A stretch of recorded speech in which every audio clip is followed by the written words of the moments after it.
రోజు 2 స్పూన్లు lion date syrup గోరువెచ్చని పాలల్లో కలుపుకుని తాగొచ్చు. లయన్ డేట్ సిరప్ ప్రతిరోజు 2 స్పూన్లు. ప్రాజెక్టు ఇతరత్రో ఊహించడం కూడా కష్టం. నా తరఫున ఆ రకమైనటువంటి చర్యలు ఎవరైనా ఊహించడం కూడా తప్పే అని సందర్భంగా వహిస్తున్నాను. కాబట్టి ఈ తాటాకు చప్పులకు భయపడే వ్యక్తిని కూడా కాదు నేను. తప్పు చేయనప్పుడు అసలే భయపడను.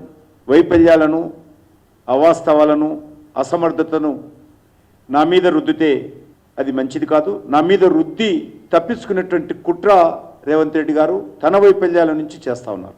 కుటిలం ఇక్కడనే ఉంది, కుతంత్రం ఇక్కడనే ఉంది. అందుకే ఇవాళ కిషన్ రెడ్డికి చాకిరేవు పెట్టిన. సమస్య మోడీ కాదు, సమస్య ఇవాళ సమస్యలు పరిష్కరించాలని మోడీ తెలంగాణ పట్ల సానుభూతితో ఉన్నా కిషన్ రెడ్డి గారు పగతోనున్నాడు. ఆయన చీకటి మిత్రుడు కేసీఆర్ దిగిపోయిందన్న దుఃఖంలో ఉన్నాడు. ఆయన దుఃఖం ఏందో నాకు అర్థమవుతలేదు, ఆయన బాధ ఏందో నాకు అర్థం కావట్లేదు. మేము గెలవద్దా, మేము ప్రజలకు మేలు చేయొద్దా? ఇవాళ ఇన్ని సంక్షేమ పథకాలు మేము చేస్తుంటే చూసి ఓర్వలేని తనం మంచిది కాదు కిషన్ రెడ్డి.